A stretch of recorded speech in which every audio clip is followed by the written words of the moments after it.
from providing prosthetics to Marines to veterans, and they also provide things like possibly a car. They help veterans pay their bills. Okay, so they do a lot of things for veterans here in Illinois. That's Hoops for the Warriors. This is our 7th annual Seeds for Soldiers. I'm at the corn crib. All of the flags are down currently. We had a little bit of a storm come through yesterday. But we're working. We're getting those flags back up, and we are going to put up more. Hopefully, $10 gets you a flag on the back of the seat here at the corn crib in Normal. If you donate $10, we'll put a flag up. That flag is supposed to be a seat saved for somebody who didn't get to come home. Okay. So that's what we're doing. The flag, or why we're doing this flag, is symbolic. We're saving a seat for them. And I'm just so amazed at how many people came out yesterday to donate. Our goal is $25,000. We're nowhere near that. If you want to help out, you can't make it out to the corn crib to make a donation in person. You can donate by texting the Freaky Fast Jimmy John's text line. That's 309-451-9299. You can text that line. Text the word seats, SEATS, to make a donation. You get a link. You go through the prompts. And today, I'm going to open up with a very, very special story. I told you yesterday, if you were tuned in. It's about a young Marine. And this is going to be hard to get through, because this is a very, very emotional story. And I hope you turn it up, get the kids around the breakfast table, and tell them to listen, because this is a piece of history that I hope sticks. And I actually saw a film recently. It's called Something to Stand For, and this is where I heard the story. So I'm going to try to do it justice here on Conservative Cat. But here we go. We're going to talk about one young Marine, and this is the reason why you should donate today. Okay, it's because of men who fought, like Jack Lewis. I'm going to get to Jack Lewis's story here in just a second. Hang on. He fought, and we're getting donations for men and women who are willing to do what Jack Lucas did. So here we go. The young Marine standing before the ship's commander. He was a liar. He was a forger. Happily, the commander before him didn't know that. He did not know. The commander on the ship did not know that he was a liar. He did not know that he was a forger. But he did know that he was a deserter and he was a stowaway. So the commander, they're in this room. The commander sitting down, Jack Lucas, he's standing up. He's a young Marine. And the commander looks at the young Marine and he says, "You left your unit in Hawaii a month ago. You just walked off base, you didn't tell anybody, you didn't say a word to anybody, and you just walked off your base and you stowed away on my ship." "Yes, sir," says Jack Lucas. "What's your full name?" "Well, I'm Private First Class Jack Lucas." "Wrong," shouted the commander. "Your commanding officer demoted you to private right before he put a bounty on your head. You're a deserter. You're a demoted deserter, and you are in a heap of trouble." The young Jack Lucas looked straight ahead and said absolutely nothing. He just looked straight ahead. The commander pressed him about why he stowed away on his ship, why he deserted his unit in Hawaii. And he says, "You stowed away on my ship because you want to fight on Iwo Jima?" Jack says, "Yes, sir."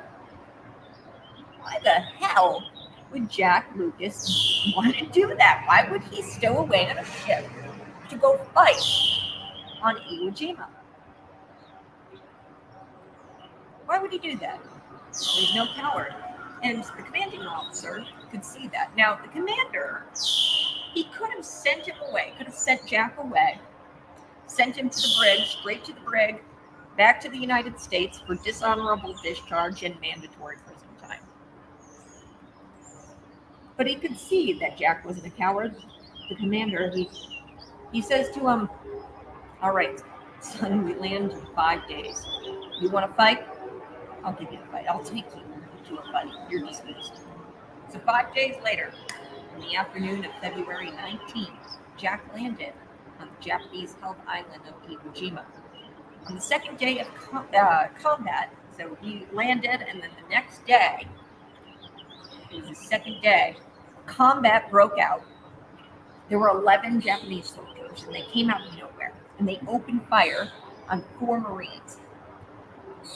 This open fire sent the Marines looking for cover. They dove for cover, diving for cover in these trenches. It was 11 against 4. The odds were terrible. There's no way that these United States Marines were going to be able to overcome the 11 Japanese soldiers who had just opened fire on them. But pretty soon, 11 became 8 against 4. Then, in combat, 2 Japanese grenades fell into the trench. The trench that Jack Lucas was sharing with his 3 other fellow Marines. Jack, he was in the process of trying to clear a jam in his rifle. He was trying to get this rifle cleared. And then he was the only one who really noticed the grenades. He yelled, "Grenade!" And he pushed the fellow Marines out of the way. He threw himself onto the grenade, pulled the other grenade. There were 2 grenades. He pulled the other grenade, pulled it into his body. He pushed these grenades down into the volcanic ash. And he pushed this small little black cylinder so far into that volcanic soil, the ash there, because that's all the island really was. It was just ash at that point. He pushed it as far as he could, and seconds later, one of the grenades exploded. The second one didn't go off. When the first grenade exploded, sent pieces of flesh and uniforms flying into the air. Jack was thrown into the air. He landed on his back. And Jack's comrades, they thought for sure he was dead. Of course that guy's dead. He was just on top of the grenade. And they left the trench. The Marines did. The 3 other fellow Marines, they left the trench, and they continued to fight the Japanese off. While Jack, who did not lose consciousness, by the way, he could only make just a small little sound. He struggled to breathe. He made a small little sound. A Marine who happened to pass by saw Jack and called for a Navy corpsman. The Navy corpsman, he came to Jack's aid, of course, and he treated his wounds. But not only did he treat his wounds, he also shot and killed another enemy soldier who was preparing to throw another grenade at the both of them.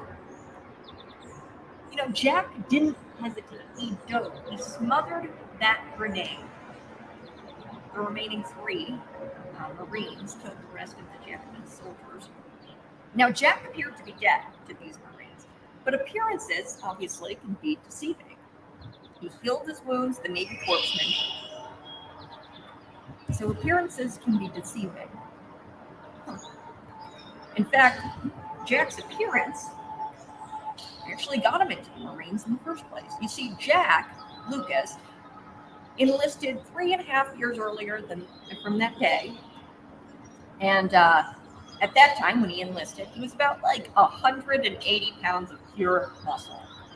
And he had this burning desire to go defend America after Pearl Harbor. He was only 17 at the time, a year below the mandatory age, 18. So he had to get his mom to sign an enlistment, the enlistment waiver. That's what they had. Only the problem was Jack's mom wouldn't sign it, so he forged his mom's signature. And when the Marines found out, they gave him a choice. Okay, you forged your mom's signature. You either go back home or you're going to sit at a desk for the next 4 years. He didn't want to sit at a desk, so that's why he stowed away on this ship to go fight on Iwo Jima.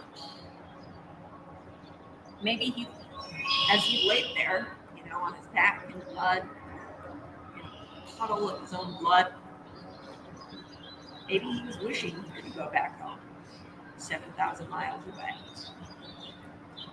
Maybe he started to regret the fact that he lied, forged his mom's signature. Maybe, maybe, but I doubt it. Because you see, Jack's mom, she didn't sign the waiver because she knew. She knew he wasn't even 17. He wasn't 16. He wasn't 15. He was 14 when Pearl Harbor bombed, or when the Japanese bombed Pearl Harbor. He was 13, and then he decided right then and there to fight for his country, and then he enlisted, forged the signature, and he was 14 at the time. He lied to his superiors, deserted his post, and that's how he became the youngest Marine ever to receive the Medal of Honor. Jack Lucas, he was the youngest Medal of Honor recipient since the Civil War, and he died on June 5th, 2008. So he lived to be a very old man. And I tell that story this morning as I sit out here and I'm watching the sunrise over the corn crib. I tell that story because there's men and women who have shown a bravery by enlisting in the military. And there's young men and women who enlist. And they don't know what's going to happen. I'm sure Jack didn't see himself in a puddle of blood jumping on top of a couple of grenades on Iwo Jima when he said, yeah, I'm going to forge my mom's signature. I'm sure he couldn't have predicted that. And we're getting donations today for men and women like Jack Lucas who sign their name in that dotted line, and they decide that liberty is far more important than their safety. And they have this burning desire to defend America. I've got to take a quick break, but if you want to make your donation right now to Hope for the Warriors and make a difference in this community and help out our fellow man, our veterans, and protect our liberty, you can text the word SEATS, SEATS, to 309-451-9299. I'm going to take a quick break, but you're welcome to come out here to the corn crib. $10 gets you a flag on the back of the chair here in the corn cribs, the baseball stadium here. I've got tickets for tonight's game. Look, inflation is a bee, and I know that you want to take the kids out for a nice time, and you might not be able to afford it. You're going to be saving about $100, okay, on these tickets if you've got a family of 5. Okay, you're going to be saving a lot of money tonight if you get these free tickets, and I'm sure the kids are just itching to do something this summer. So come on back after the break. It's Conservative Cat on Cities 92.9, the news and talk of Bloomington Normal.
shoot, folks, I'm sorry. The sound, my mic, I think, is on now. So let me know if you can hear.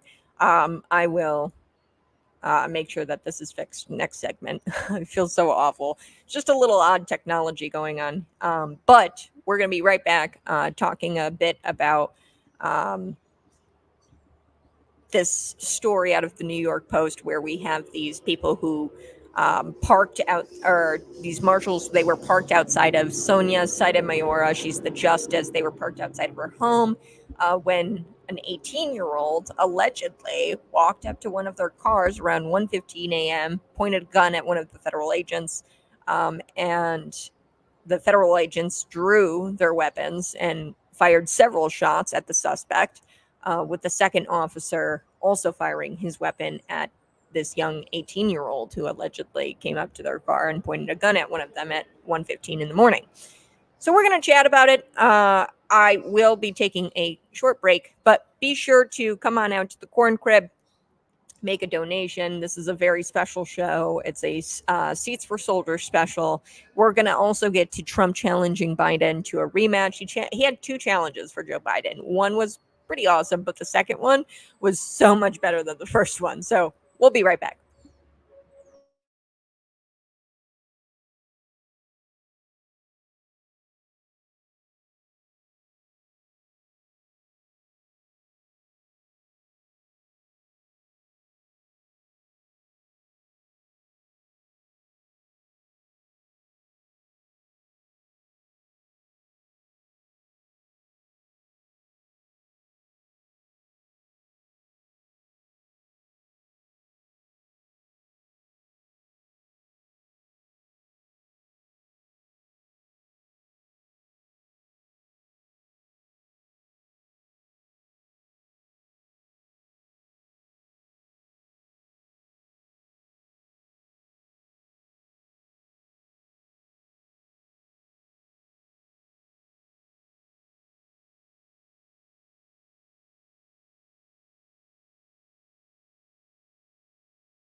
Woohoo! Hey, good morning. This is Conservative Cat on Cities 92.9. I'm so glad to be back on the air with you, my friend. And we have so much to get to. Like I said, I do want to get to this story about this anti Second Amendment justice. We all know her. We don't love her.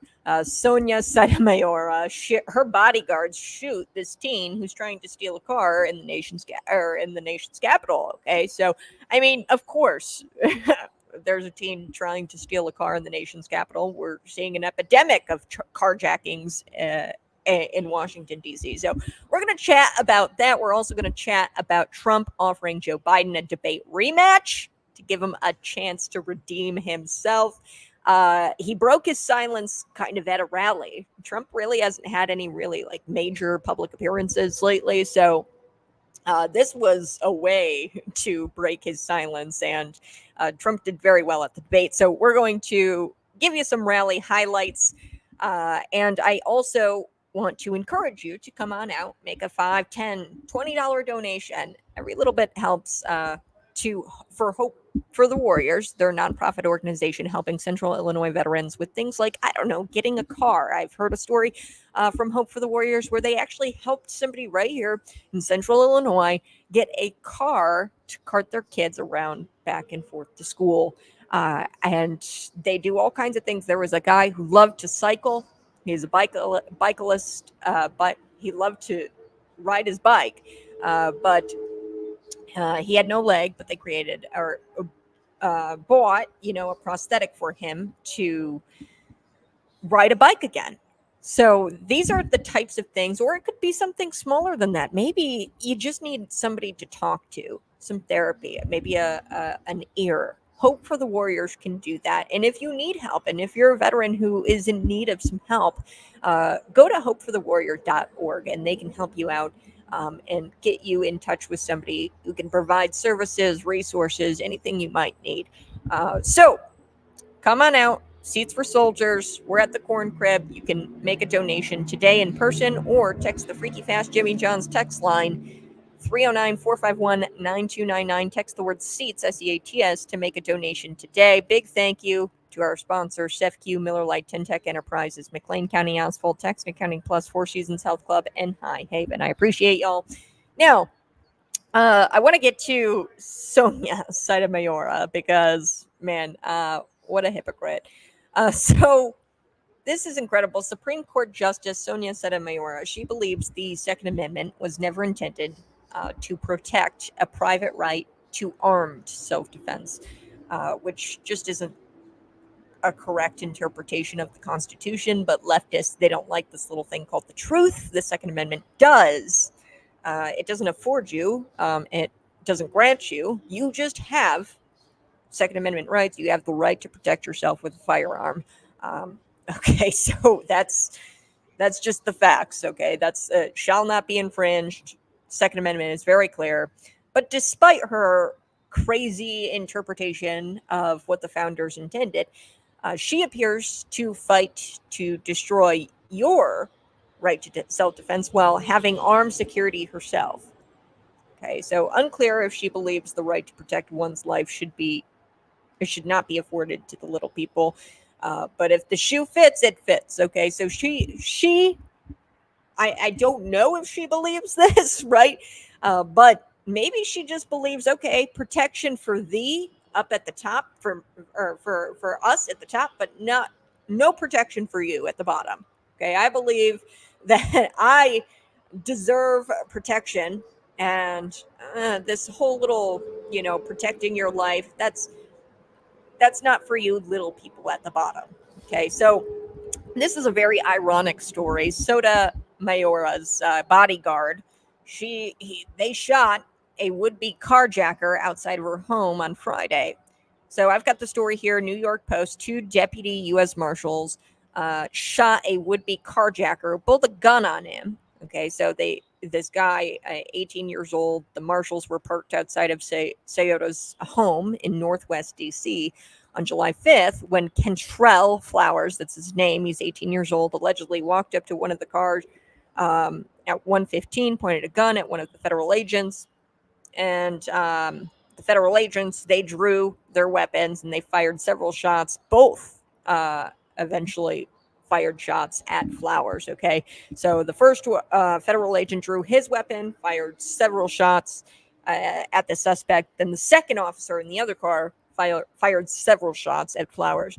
So Flowers of Southeast DC was arrested and treated at a local hospital for non-life-threatening injuries. So I think the guy is going to live. The teenage suspect was charged with armed carjacking, carrying a pistol without a license, and possession of a large capacity magazine. I don't know what kind of magazine he had. So when they say large capacity magazine, it could be like, I don't know, eight rounds, like 7 rounds. So, these people, I'm telling you, I have no idea how they define large capacity magazine, but it's probably not that much. If I had to guess. But of course this teen was trying to steal a car in DC. Of course. This happened. The nation's capital is currently going through a violent crime epidemic among our young people, and progressives in that city could care less. They don't care. But what do they expect when officials, have announced that they're not going to be holding juveniles accountable? We're seeing the same thing happen. You heard Tom Davis in the news. 109 people dead in Chicago over the Independence Day weekend. I mean, this is insane. Well, this is what happens when you announce that you're not going to be holding criminals accountable. And in Chicago's case, when you make it to where criminals, ex-cons, get $200 a day to wear a bright yellow vest and go out there and play social worker. Quite literally, it's called the Peacekeeper Program. Okay, your tax dollars are going towards ex-convicts to go patrol the streets as social workers, give warm glasses of milk to criminals, hardened criminals, and they think that's going to eradicate crime. Okay, so this is just the latest. This Sotomayor case is just the latest of high-profile carjackings. There's plenty of celebrities, VIPs, federal agents who have been, victims of violent carjackings in D.C. City officials there, they are pretending that a warm glass of milk is going to eradicate crime, and they can be further from the truth. Okay, you can't give a criminal a warm glass of milk and a blanket and say, okay, stop robbing people, stop gunning people down, and expect that's going to work. It's not going to work. All right, I got to take a quick break. You're listening to Cities 92.9, the news and talk of Bloomington Normal.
Woo! Hey, good morning. This is Conservative Cat, 6 to 8 a.m. here on Cities 92.9. I'm live out at the Corn Crib. Come on down. Come see me. Make a donation. You can get a t-shirt for a $50 donation. A t-shirt I'm wearing today. It's blue. It's our 7th annual Seats for Soldiers here at the Corn Crib. And we're right across the street from Heartland Community College off Rab Road. While you're going to pick up your coffee this morning, just stop by, drop off $10, put a flag on the back of a seat here at the stadium. All donations go to Hope for the Warriors. Hope for the Warriors, they're great folk over there, and they know just how to help Central Illinois veterans. They've got all the resources and the people who can do something for our veterans in this community. So they could give a veteran a car. They could provide a veteran enough money to pay their utility bill for that month. Whatever little bit helps. They can even provide maybe a phone call to a veteran, have somebody there on call ready to help them out if they're dealing with something. In the 7 o'clock hour, we are going to talk a little bit about a young man. His name is Jack Lucas. I opened the show with this. He was a young Marine who stowed away from his and left his unit, and he stowed away on a ship because he wanted to go fight on Iwo Jima. This was after the Pearl Harbor attack, and he just was burning with a desire to go defend America after Pearl Harbor, and he was a young man. He enlisted, and he's got quite the story. And I want to share that story with you on the other side of this break coming up. But before we took the break, last segment, we were talking a little bit about Sonia Sotomayor and about criminals in the nation's capital. And of course, I was telling you, look, these city's officials, they pretend that this warm glass of milk is going to eradicate crime.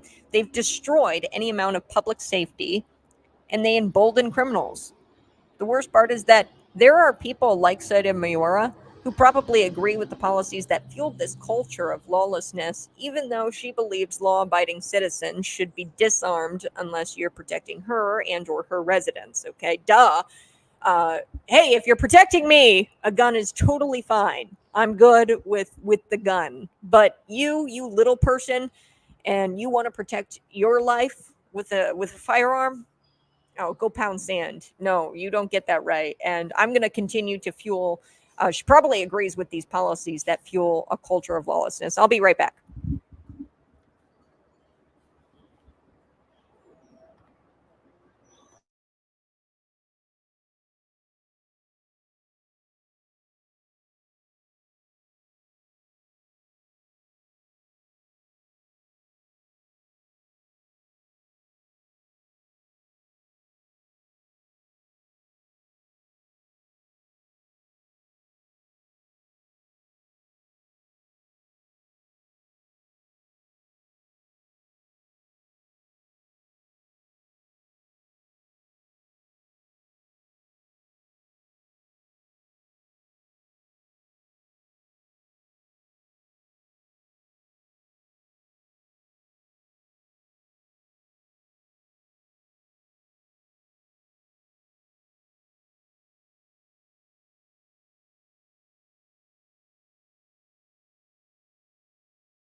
Woohoo! Hey, good morning. It's Conservative Cat on Cities 92.9. I'm live, coming to you live from the Corn Crib in Normal. We're right off Rap Road. We're getting donations for Hope for the Warriors. Our goal is $25,000, folks, and we're nowhere near our goal. We could also use some help. Get the kids out here. Have them hang up some flags. All the flags came down in the storm yesterday. So we're going to be busy this afternoon putting up some flags. But big thank you to our sponsors who made this event possible. That's SEFQ, Miller Lite, Tentec Enterprises, McLean County Asphalt, Tax and Accounting Plus, Four Seasons Health Club, and High Haven. If you want to make a donation to Hope for the Warriors so they can help Central Illinois veterans, text our Freaky Fast Jimmy John's text line. That's 309-451-9299. They're going to do some good for Central Illinois veterans with this money that we're that we're collecting over these past 36 hours. Forgive me if I'm tired. 36 straight hours we've been broadcasting here from the Corn Crib, trying to get as much money as possible to help Central Illinois veterans through Hope for the Warriors. We are going to get to a story that I think that you really need to get the kids together, gather them around the breakfast table real quick, turn up that dial, find me on YouTube. You can find me on YouTube. Tune in because this is a huge, huge moment in history that I don't think kids are taught in school, quite frankly. But they're going to learn something right now. So buckle in. Here we go. A story of young Jack Lucas. He's a young Marine, and he was standing before his ship commander. And he's a liar. He's a forger, this young Marine, Jack Lucas. But the commander didn't know that. He didn't know that he was a liar. He didn't know that he was a forger. All he knew was that he was a deserter and a stowaway. So the commander looks at the young Marine and says, "Hey, why'd you leave your unit in Hawaii, walk off the base? You didn't say a word to anybody. You just deserted your unit?" "Yes, sir, I did." "What's your full name?" "Private First Class Jack Lucas." "Wrong," the commander snapped back. "Your commanding officer from your unit in Hawaii demoted you to private right before he put a bounty on your head. You're a deserter, boy. You're a demoted deserter, and you are in trouble." The young Jack Lucas looked straight ahead and said absolutely nothing. The commander continued to press him, and he said, "You stowed away on my ship because you want to fight on Iwo Jima?" "Yes, sir." Now, why the hell would Jack Lucas want to do something like that? Stow away on a ship to go fight on Iwo Jima when he didn't have to. He was in Hawaii. He was a pencil pusher, right? So he pushed paper at a supply depot in Hawaii, and he abandoned his unit. And Jack Lucas, he looks at the commander and he says, "Look, I didn't want to join the Marines to push paper. I've been riding a desk for 3 years. If you got to punish me, go ahead. But hey, at least let me fight on Iwo Jima. Let me fight. Let me go." Now, the commander could have sent him to the brig. He could have sent him back to the States, given him some sort of dishonorable discharge, and most definitely mandatory prison time. But he knew that Iwo Jima was not going to be no picnic, okay? And he knew that he was going to need some help, and he could see that this young soldier standing before him wasn't afraid, and he was no coward, okay? So the commander says, "All right, boy, we land in 5 days. You want to fight? I'll give you a fight. We'll take you to a fight. You're dismissed." 5 days later, on the afternoon of February 19th, Jack landed on the Japanese-held island of Iwo Jima. Now, the day after he landed, combat broke out, and there were 11 Japanese soldiers who came out of nowhere, and they started opening fire on 4 Marines. So it was 11 against 4, and these Marines, they dove for cover. They dove into the trenches. They were covering themselves up. They were trying to fight these 11 Japanese soldiers, these enemy soldiers. The odds were terrible, obviously, 11 to 4. That's not great. But soon, 11 to 4 became 8 to 4, and then 6 to 4. But 2 Japanese grenades fell into the trench where Jack and his 3 other fellow Marines, so there were 4 of them, And Jack, he was in the middle of trying to clear a jam in his rifle. He was like, all right, I got to get this out. And then all of a sudden he notices these grenades. He's the only one of the 4 who noticed the grenades that fell into the trench. Jack yells out, "Grenade!" And he pushed the fellow Marines out of the way. He threw himself on top of the grenade. There was another grenade. He grabs the grenade, throws it underneath his body. He pushes this small black cylinder into the ground. And really, the ground at this point, I mean, Iwo Jima, the explosions, it was probably just more like volcanic ash at that point. It's volcanic soil. So he pushes it into the ground. Seconds later, the grenade explodes, sending pieces of his body and flesh, just little tiny pieces of his uniform, into the air. It looked like it was snowing outside. Jack was thrown into the air. He landed on his back. The comrades were sure he was dead, his fellow comrades in that trench. So they left the trench and they continued their assault to try to wipe out the rest of these Japanese soldiers that had opened fire on them. Now, Jack, he didn't lose consciousness. He could not make a sound, and he really struggled to breathe, but he managed to, make just the faintest of sounds. And a Marine who happened to pass by had saw Jack Lucas. And then he calls for the Navy corpsman. The corpsman comes by and he comes to Jack's aid, and he helps him treat his wounds. And not only that, though, the Navy corpsman, while he's treating his wounds, there's an enemy soldier right in front of him preparing to throw another grenade. So the Navy corpsman, he pulls out a gun and he shoots the enemy soldier. So the Japanese soldier can throw another grenade. Jack didn't hesitate. Jack Lucas. I bring you this story because Jack, he didn't hesitate. He smothered that grenade. He dove on top of the grenade. And the rest of the story goes, they wind up killing the rest of the Japanese soldiers, the remaining 3 Marines. Jack appeared to be dead, but, appearances can deceive you. And that brings me really to Jack's story here. You see, Jack, he enlisted, so 3.5 years earlier than that day on Iwo Jima, he enlisted, and at that time, he was like 180 pounds, and he did not look young at all. He was just pure muscle, and he had this burning desire to defend America after Pearl Harbor. Now, he was only 17 at the time, a year below the mandatory age 18, but at that time, you could sign an enlistment waiver, and the Marines took him. Only problem was, Jack's mom, her signature, you had to get your mom's signature. Jack's mom did not sign that waiver. He forged his mom's signature, and when the Marines found out, they gave him a choice. Hey, go back home, or we'll put you at a desk for the next 4 years. And, of course, he chose a desk for the next 4 years. But, I have to wonder, while he's laying there in the mud after quite literally being blown to bits, I wonder if he wished he was back home, 7,000 miles away. Maybe he began to regret some of his decisions, forging his mom's signature, stowing away on that ship, being a deserter of his unit. Maybe, but I don't know. If I had a chance to talk to Jack Lucas, I bet he would tell me, no, I didn't regret 1 second of it. Because you see, there's something else that proves Jack's resolve here and proves how brave Jack really was, and it shows what type of boy he was.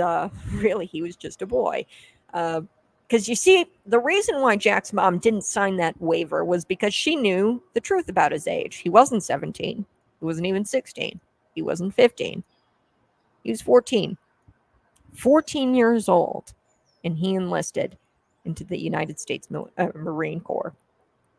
When the Japanese bombed Pearl Harbor, you see, he was all upset and enraged, and he wanted to do the right thing. And right then and there, after they bombed Pearl Harbor, he said, I'm going to go serve this country.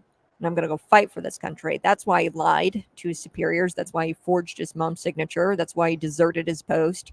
And that's why he became the youngest Marine ever to receive the Medal of Honor. See, he stood for something, folks, even at 13 years old. And it kind of reminds me of a story.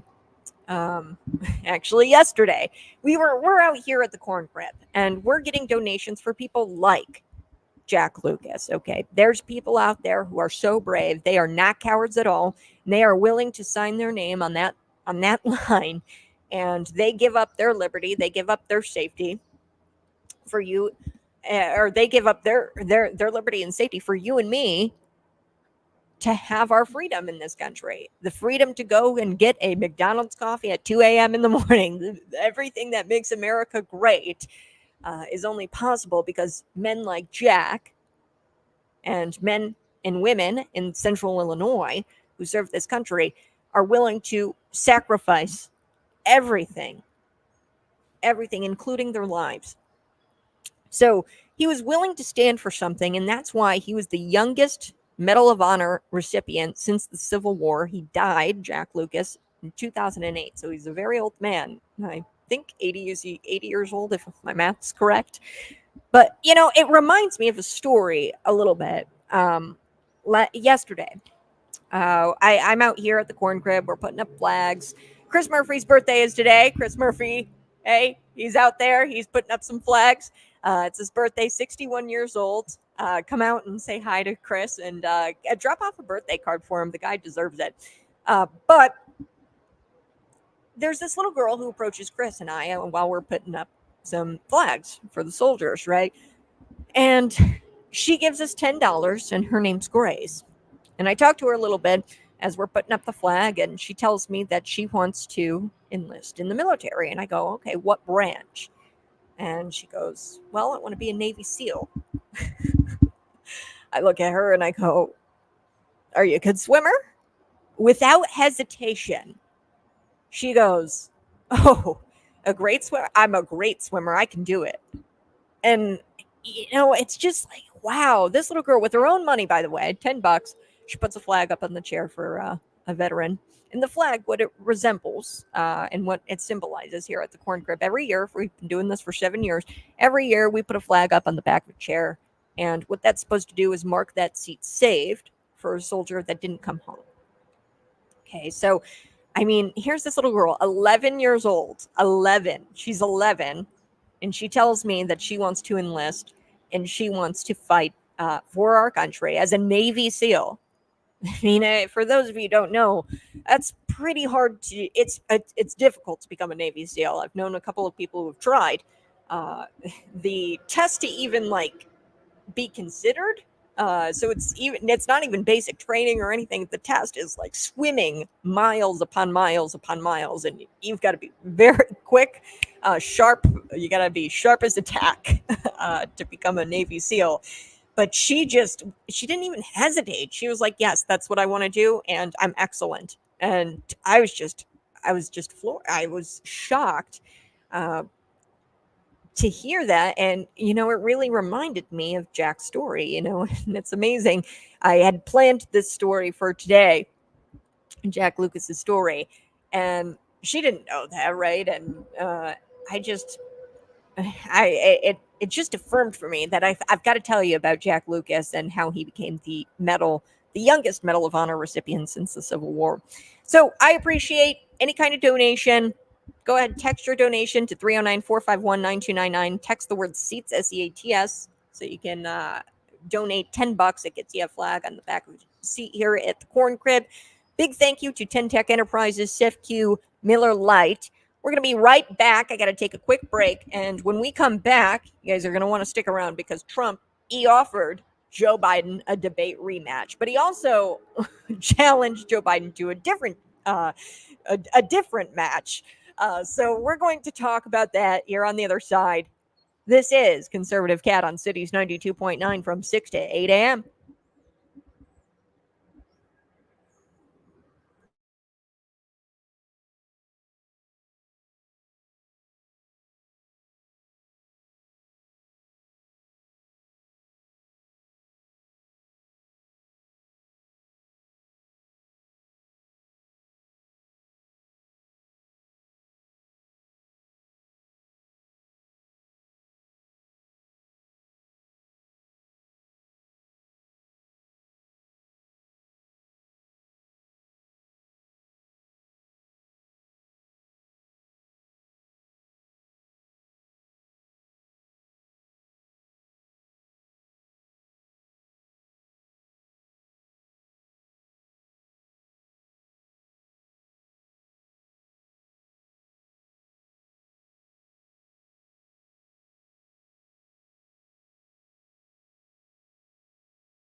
Hey, it's Conservative Cat on Cities 92.9, the news and talk of Bloomington Normal. I so do appreciate Jeremy DeHaye. He's a Unit 5 school board member, and he just dropped off a big old donation. He got himself a t-shirt, a blue t-shirt. It's our 7th annual Seats for Soldiers t-shirt. I'm wearing it today. And folks, you can come on out, make a $10 donation. That gets you a flag on the back of the seat here at the Corn Crib Stadium in Normal, Illinois, right across the street from Heartland Community College. We're going to be out here for quite some time. We are hours into our 36-hour broadcast, where we are trying to get as many donations as possible for Hope for the Warriors. They help Central Illinois veterans. I mean, there's a story I've been telling y'all about how a Central Illinois veteran, he got a car to get his kids back and forth to school through Hope for the Warriors. They can do all kinds of things like provide support therapy. They can do financial help. They can help you if you are a veteran in need. All you have to do is go to hopeforthewarriors.org. And if you're a veteran and if you're in need of some sort of assistance, they can help you. They have the resources. You can find me on Conservative Cat Show. Type that into your YouTube search bar, and you'll see me live at the Corn Crib, streaming live. You can subscribe to that YouTube channel. Before we took the break, I was telling you a little bit about Jack Lucas. He was the youngest Medal of Honor recipient since the Civil War. He died on June 5th, 2008. We're going to save a seat here for Jack Lucas because, man, his story was something. He lied. He was the youngest ever. I mean, he lied to his superiors. He deserted his post to go fight in Iwo Jima. He jumped on a couple of grenades in Iwo Jima.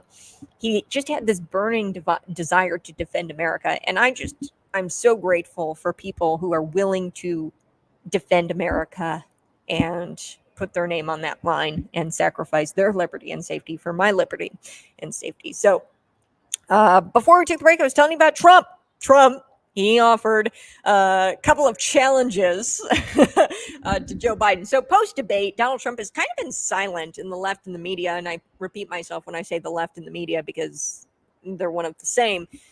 They've practically been begging Trump to say something. They came up with this. Now, I don't know everything about Project 25. If you guys have heard of it, I think it might be something drummed up by the left.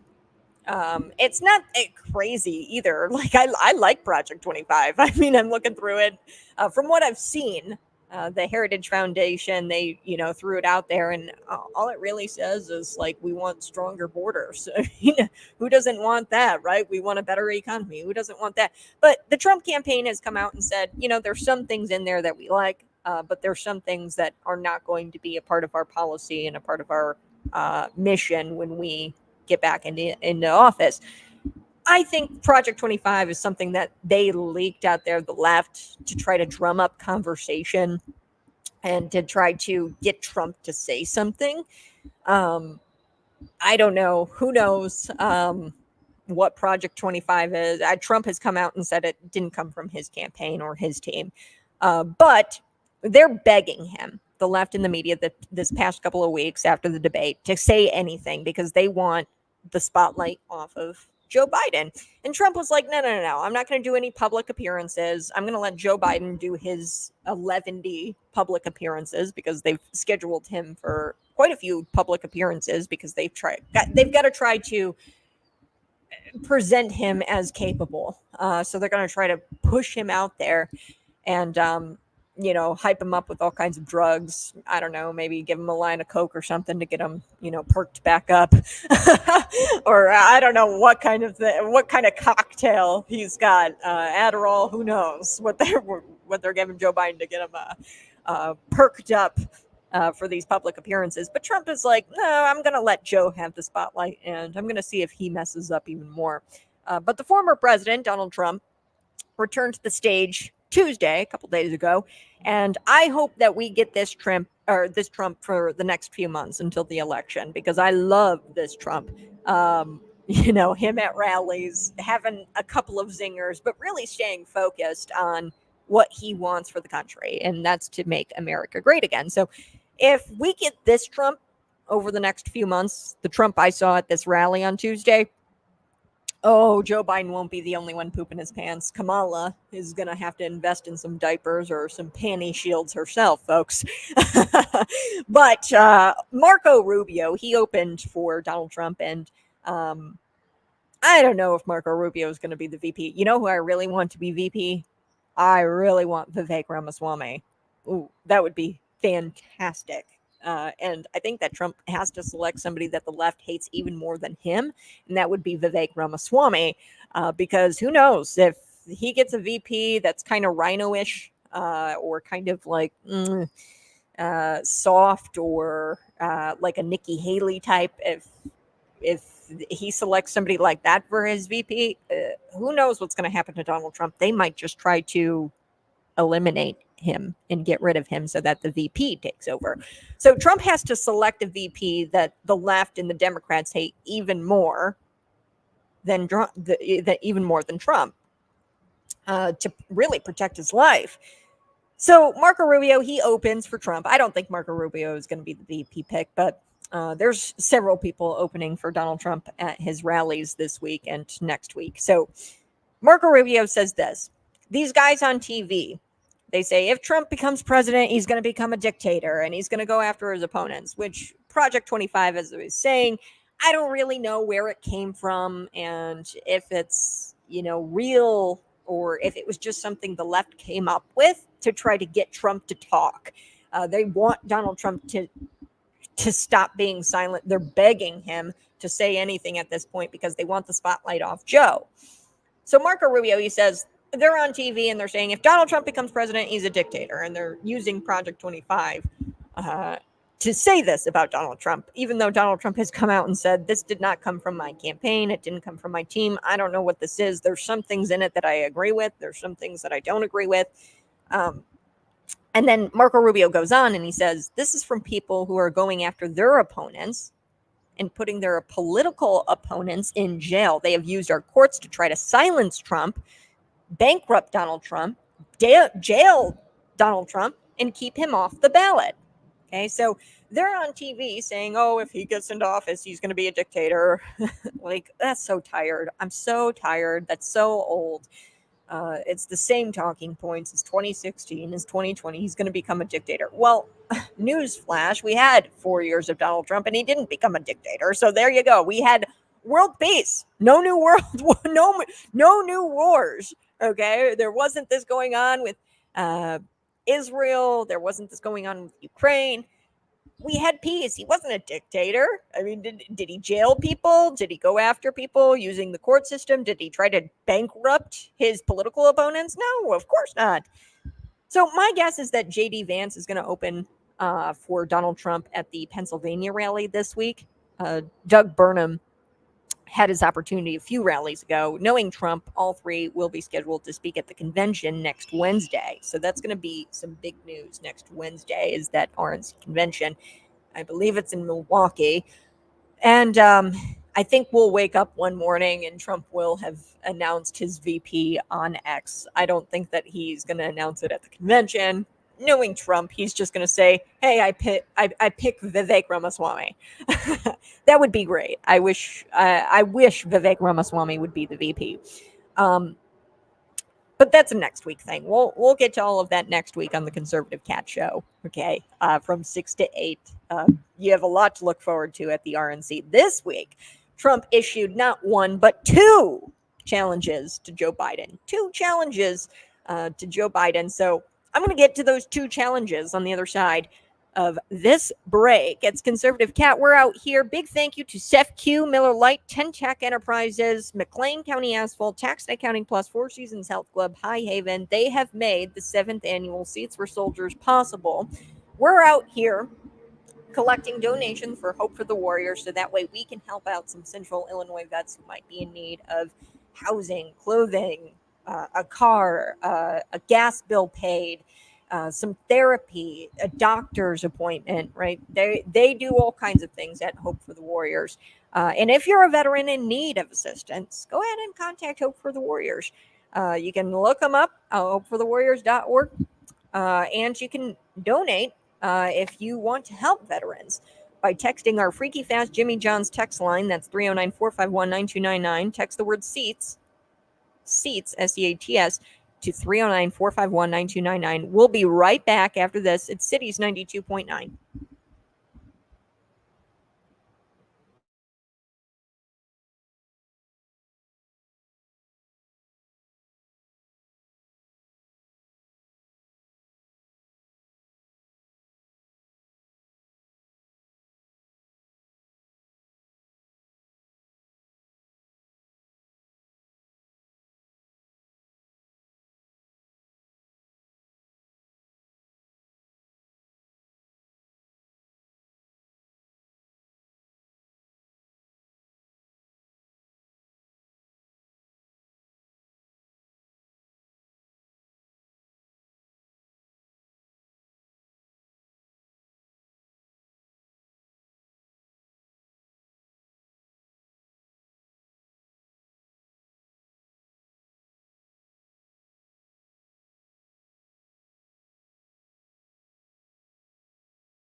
Woohoo! Hey, this is Conservative Cat on Cities 92.9, the news and talk of Bloomington Normal from 6 to 8.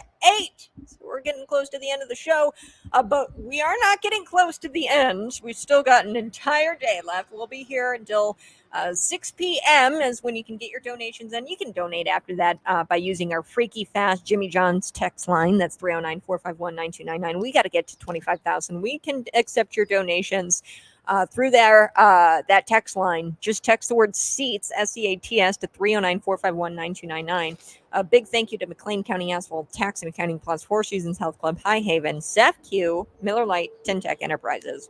We really do appreciate y'all. Seats for Soldiers, it's our 7th one. And it's a really cool thing to see so many people come out this morning. I mean, I'm going to challenge if a government official here in Bloomington Normal, if a public official is listening, I challenge you to come on out and make a donation to Seats for Soldiers. Jeremy DeHaye did it. I'd love to see you guys match his donation and get yourself a t-shirt. That's $50. Get yourself a t-shirt. It's a blue t-shirt. I encourage you because, I mean, these guys who sign their name on that line, they are willing to give up everything, their liberty, their safety, for you and I to have liberty and the freedoms that we enjoy in this country. There's a reason why the entire third world is jumping the border right now to come into this country. It's because it's so awesome. It's so great. So before we took the break, I was telling you guys about some challenges that Trump issued at his rally. So next week, we know that that's the RNC convention. I think one day we're going to wake up to Trump announcing his VP pick on Twitter. But that's a next week thing. This week, Trump issued not one, but 2 challenges for Joe Biden. Yes, so 2 challenges for Joe Biden. One is a debate rematch. So remember when Joe first issued the challenge? I think it's so funny. Joe Biden was the one who issued the challenge to debate, and it was for 2 debates. Trump is willing to give him his rematch next week to give the old guy a chance to redeem himself. And you may not have heard, or you may have heard, or seen the news. Biden's last debate performance was a wee bit embarrassing for him. It kind of sucked. So I'd love to see Biden redeem himself. I don't think he will be able to unless he's on a cocktail of drugs like Ritalin, I don't know, Adderall, cocaine. Maybe he can ask Hunter for a little something to perk him up. But the second and I think much more entertaining than the first challenge involves Trump pulling Joe Biden punk card, Joe Biden's punk card that he had in the debate. Okay, so Joe said in the debate that he could go 18 holes with Trump on the golf course. Challenge accepted. Trump will even spot Biden a few strokes and put up $1 million. So he says $1 million to the charity of your choice. And we'll do a golf match. We'll do 18 holes with me on the golf course. I'm challenging you to that, to Joe Biden. Joe Biden, he actually said in the debate that he would go 18 holes. So challenge accepted. Trump is asking him, hey, straight up, let's do a golf match. Trump at this rally, he was very relaxed. He wasn't angry. He was this traditional happy warrior that I love to see. And it's like the 2016 Trump, in 2020, he was very stressed, and that's because of COVID, right? Wuhan lab, they leaked this virus. They killed millions of people. And not to mention Trump had contracted the COVID, the COVID virus himself. Okay. So in 2020, I do think that he campaigned differently. I think he was still great, and his campaign was great in 2020, but he was also dealing with China unleashing a man-made virus. Okay, we know that now. I mean, it's a man-made. It was made in a Wuhan lab. We know this now. Gain of function research. We paid for it. It was released either on purpose or on accident. Who knows? everything I've seen suggests perhaps it's biological warfare or bioweapon or bioweaponry. I don't know. We need to get to the bottom of it, and I think that Trump would be willing to do that, considering um, he's contracted it, and it kind of almost maybe costed him the election. They were able to steal the election with mail-in ballots, but point is, at this rally, I saw the traditional happy warrior he's always been. Okay, so I am really excited for this campaign season. And, I get people don't like Donald Trump. I totally understand that. He's old. I'd love to see somebody new and young in there. Actually, Donald Trump, he pointed to Barron Trump in the crowd at the rally yesterday. He's the future of America. Man, that kid is popular. Barron Trump, his son. But I get it. You might not like Biden. You might not like Trump. But are you better off than you were 4 years ago? Okay, no. The answer is no. The economy sucks, and I get it. These guys are old, and it sucks that these are the best candidates that we can come up with.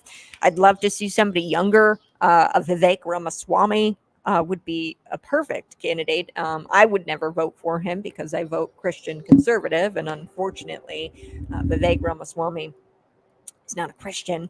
And that's just my preference, right? That's the way I vote. You've got to be a Christian in order for me to vote for you. But I'd love to see him as VP. Trump, I think he really needs to address the fact that he is the lesser of these two evils. For the lesser of two evils crowd, he needs to push that for that portion of the American people. You know, and I hope that he continues to throw these zingers at Joe and Kamala's expense, because I love it. It provides me so much material in the morning. And it would be a crime not to. I think you just have to throw these zingers out. And I think Trump needs to just be Trump. Maybe a little less Trumpy, like a little, like 25% less. Not even 25. I'd say 10% less. Be a little bit more politician like for those Reiners out there, to get them to, just get him in office. And he's going to fix this country. The rally was a great preview of what's to come in this election. Now, speaking of the election, I'm going to wrap up the show here on the other side. I want to talk about what's going on here in Illinois. You've been hearing in the newscast today about the candidates. They were slated candidates, and they could possibly be knocked off the ballot pending an Illinois Supreme Court decision. Now, I was in the Capitol when all this was going down, and I saw with my very eyes a bill get gutted and replaced with a new law change. It's a change in the law, election law, in the middle of an election season. And they made it to where slated candidates who don't run in primaries can't be on the ballot. So this affects people, and there's 14 plaintiffs in this lawsuit, and this case has gone all the way up to the Supreme Court. That story is next on Cities 92.9, the news and talk of Bloomington Normal.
This is Conservative Cat on Cities 92.9, the news and talk to normal. I'm live from the Corn Crib. Come on out and make a donation to Hope for the Warriors. $10 gets you a flag on the back of a chair here in the Corn Crib Stadium. And what that does, it symbolizes a seat saved for a veteran who could come home. Okay, so we are gathering donations over the next few hours here. We're going to be here until 6 o'clock collecting donations in person. You can still donate even after that. 309-451-9299. Text the word seats to make a donation today to that line. That's our Freaky Past Jimmy John text line. We so do appreciate any donation you make. Before I took a break, I was telling you guys a little bit about these candidates. They could be tossed off the ballot pending an Illinois Supreme Court decision. So 13 candidates, there's 14 candidates pending this decision that are they're slated candidates and they didn't run in a primary. Okay, so what the parties can do, they can slate candidates in if they don't run in the primary. It's designed that way so that way there's more choices in the ballot. Okay, and maybe somebody doesn't have money to run a primary campaign, and this is just the way the election law has been. I'm not saying that this is a terrible law, but they changed the election law in the middle of election season, and it affects these 14 people. So they had their candidacies objected to, their names on the ballot were objected to by their opponents, these 14 candidates. And now they've got to wait the Illinois Supreme Court to rule on whether or not this law is constitutional or not. So this law, enacted by the state legislature, prohibits slated candidates for established political parties from getting their name on the ballot without first running in a primary. Okay, so the law was enacted by Governor J.B. Pritzker. They really passed this super fast in the Capitol. So I was there in the Capitol and I watched it all go down, and it's really interesting to see how bills are gutted and replaced. So it could be a bill, for example, that deals with, and in this case, it was child welfare. So this was about child welfare, GCFS bill. It was supposed to help kids in the system. They gutted this bill that was originally supposed to deal with that issue. They gutted it and replaced it with new election law and changes to the way our election runs. So their July 9th Illinois State Board of Elections meeting, the board sustained an objection against one of the 14 plaintiffs, Timothy Seisman-Kowski. Now, he was a slated candidate, and he's not going to be on the November ballot, but although his objection was cited the new slating law that was changed hastily, he didn't submit the required number of signatures, so 500 signatures. So I guess he only submitted 331. So what these Democrats will do, opponents will do, they'll come through signatures and they'll see what ones they can throw out. And if they can throw out enough, then you're tossed off the ballot. So it's going to be interesting to find out what happens. The Illinois Supreme Court could meet possibly this week. So that's big news. And this law was deemed unconstitutional by a lower court. It was the Sangamon County Circuit Court. So we'll see if the Illinois Supreme Court says the same thing. That's going to wrap up the show. Come on out to the corporate, make a donation to Hope for the Warriors, and help out some Central Illinois veterans today. I'm going to be here getting donations, putting up flags on seats. You can text the word seats, SEATS, to 309-451-9299. Bye. I'll see you. And I love you. Have a great day.